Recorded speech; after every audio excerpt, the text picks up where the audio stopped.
$50 silver again. I think at some point we're going to work through some of the resistance here, shake out some of the new speculators that may have just entered the market.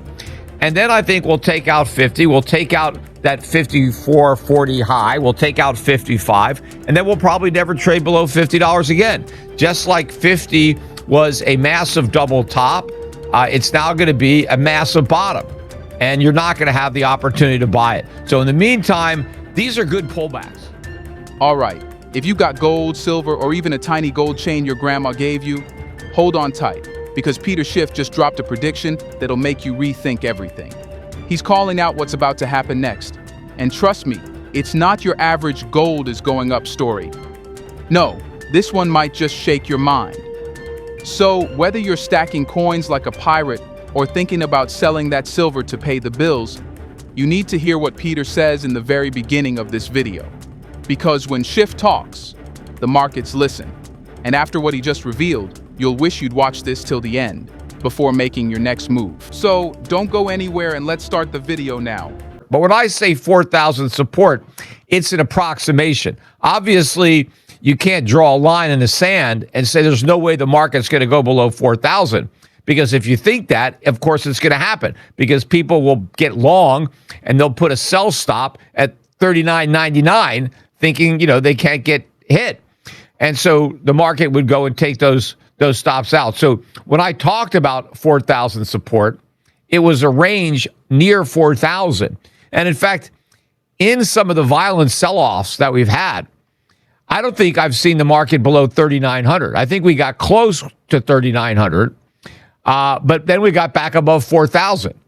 And so to me, this is the support zone. This is exactly what happened when gold was at 3,000. And if you recall, when I said 3,000 was the new 2,000, and I was telling people that 3,000 was support. Yes, we traded below 3,000 on several occasions while I said it was the support. But then at some point, it took off and never traded below 3,000 again.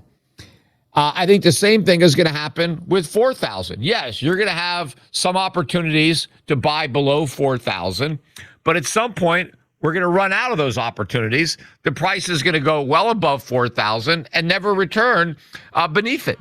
Same thing happened at 2,000, except we spent a lot more time around 2,000 than we did at 3,000. But I was saying the same thing the last time we hit 2,000, which was in early, I think, 2024. And I was telling people that this was the floor. Everybody thought that 2,000 was the ceiling. That's why you had all these companies downgrading Newmont and Barrick because they said gold has topped. It can't go up. And I said, well, that's a great indicator that it's bottomed and can't go down, right? When the mainstream is downgrading these stocks. And so it happened at 2,000. It happened at 3,000. It's happening at 4,000.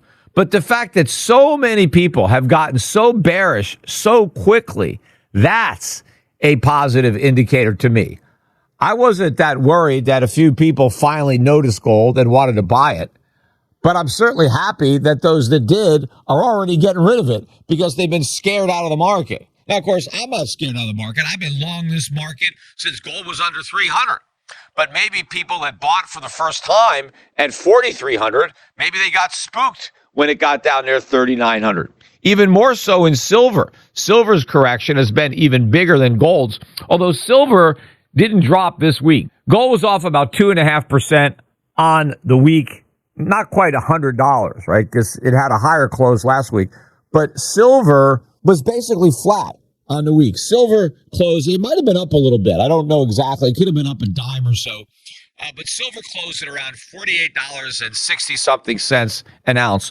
But silver has had a bigger drop from its peak than gold. Right now, silver is about 10.7% below the high that it hit, which was about 54.40-ish is where silver got. What's most significant about silver is that it broke through 50, and it got well above it. Now we've had our first correction. Yes, we've gone back below 50. It's not a line in the sand, just like 4,000 gold wasn't a line in the sand. But we're not that far below 50. 48.5, And I saw it, the lowest I saw silver this week was around 46 and a quarter. So that was an even bigger decline. But these are upper 40s. You know, silver was at 30 earlier in the year. And I was telling people you got to buy $30 silver because I thought that was the floor. And the next thing you know, we're above 50. Now, yes, I think eventually you'll never see sub $50 silver again. I think at some point we're going to work through some of the resistance here, shake out some of the new speculators that may have just entered the market. And then I think we'll take out 50. We'll take out that 54.40 high. We'll take out 55. And then we'll probably never trade below $50 again. Just like 50 was a massive double top, it's now going to be a massive bottom. And you're not going to have the opportunity to buy it. So in the meantime, these are good pullbacks. We haven't had a decent pullback in gold or silver in a while. You know, we had a lot of Schiff Gold customers that didn't want to buy. They were reluctant to buy because they didn't want to buy the highs. Well, now you've got a chance to buy, you know, a 10% correction from the highs. Instead of being scared by the correction and thinking, oh no, the bull market is over. Yes, that's what the correction is designed to do. Shake your confidence, right? In bull markets, all the biggest moves are to the downside. And gold has had much bigger drops. Silver has definitely had much bigger drops than it had rallies. And that's a clear sign. These big drops are designed to scare you, to shake people out. And one of the reasons that the drops are so big is people are panicking to get out. You get a wave of selling. And that's what's happened. The smart money that is riding this bull for the long run takes advantage of the decline. And in fact, the shakeout has been bigger in the mining stocks. If you look at the GDX, based on where it closed this week, it's down 15.3% from its high a week or two ago. And the GDXJ is down 16.7% from its high. And of course, a lot of stocks are down more. Just about every silver stock is down more than 20% from its high, which means even though silver is at $48.50, the silver stocks are in bear markets. Why should that be? Why should silver stocks be in a bear market at $48.50 silver? And of course, the craziest thing about the sell-off in the stock market or the gold stocks and the silver stocks is even though gold and silver prices have fallen, they're still a lot higher than any of the analysts believe that they would be when they did their earnings estimates for these companies. So even though the prices have come down, the stocks are still very cheap. And gold and silver, they're not going to stay down. These aren't permanent declines. But even if they were, gold and silver mining stocks would still be very cheap at the prices they were before they dropped. They're even cheaper now. But of course, gold and silver aren't going to stay down. They're going to keep going up. But there's so much fear. There's so much nervousness and uncertainty and doubt, right, in the market that is very healthy, right? The only market where you see just absolute conviction, nothing can go wrong, you can't lose, I'm not scared of any decline, I'm just going to hold, that's in crypto, right? You have extreme conviction, no fear at all, nothing but greed and certainty. An absolute fact, I can't lose if I own Bitcoin. Bitcoin can only go to the moon, right? It can't even go halfway to the moon. In fact, it's going to pass the moon and leave the solar system.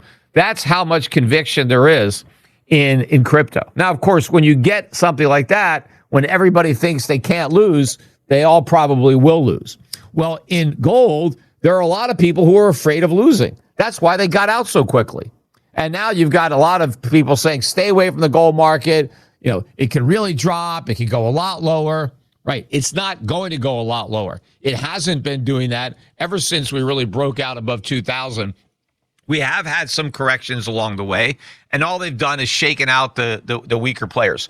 So take advantage of this pullback to buy some gold and silver. Now, what happened this week, the Fed cut rates by 25 basis points as expected. We're now down at 3 3/4, 4. The Fed also announced the official end of their quantitative tightening program. That's going to end in December. All of this is bullish for gold. More inflation, more easy money. Yes, Powell did tease that a December rate cut is not a sure thing. It's not, according to Powell. But I think that since the markets expect one, I expect the Fed to deliver. And I think we are going to get a cut. Now, the cut's not appropriate. Neither was today's cut or this week's cut. The Fed should be hiking rates, but they're not doing that. And so all of this is very bullish for gold and silver. The whole idea is to create the ability to use gold as money. And I know a big problem, and this is something that gold money had, is people were buying gold and they didn't want to use it as money. They didn't want to spend their gold. Why should they spend their gold? I mean, I'll spend my dollars. They're losing value. Why should I spend my gold? Exactly. You don't want to spend your gold. Not now. You want to save your gold. But eventually, if you convert all of your money into gold, which I think people will do, if you get your paycheck and it's direct deposited into your Schiff gold account so that every month, every week, everything you earn is gold, well, then that's all you've got to spend. And whatever you don't spend is what you've saved. I want to try to help people put themselves on a gold standard. The government doesn't have to do it. We can do it ourselves. We have the power. We don't need the banking system. We don't need checks. We don't need any of that. We could do it all ourselves with gold. I mean, in theory, you don't even need copper anymore or nickel or even silver because people used to use those other metals to make small purchases. But now with technology and the internet, you can use you can make small purchases with gold because you could break gold up, into tiny increments for the purpose of transacting. But the way this system is going to really get around Gresham's law is that people who have gold and dollars, they don't want to spend their dollars. They want to spend their gold. And I agree. Get rid of your dollars first. Get rid of the bad money. Keep the good money. But I think what's really going to be driving the adoption of gold as a payment is going to be the sellers. If you are a merchant and you are providing a service or selling a product, wouldn't you prefer to be paid in gold? Don't you want to get real value for the value that you provide? Don't you want to earn money that doesn't depreciate in value? And I think as inflation accelerates, and it will accelerate, it's only going up from here, and it's going to be a bigger and bigger problem. I think more and more merchants are going to have to deal with a problem where they sell their products and then the cash they get loses so much value that when they have to restock their inventory, they might end up losing money because it may cost them more to buy back what they just sold. But if you never go back to cash, if I sell something and I get gold, and then when I have to stock up, I have the gold to pay for it, well, now, the prices might be lower instead of higher. So I want to build a network where merchants have accounts at Schiff Gold where they don't just want somebody to come in with a debit card and have their gold converted to dollars, where the merchant wants the gold directly, doesn't want you to use MasterCard or Visa. Well, if your brain's still intact after that one, congrats. You just survived a full dose of Peter Schiff reality. He's not just talking charts and numbers. He's warning about what's actually coming for gold, silver, and the dollar. And if you were planning to sell your gold tomorrow, you might want to think twice after this. So do yourself a favor. Hit that like button before gold hits another record, subscribe to the channel, and ring that bell icon so you don't miss the next time Peter drops another financial bombshell. Because let's face it, the economy might be shaky, but at least your notifications don't have to be.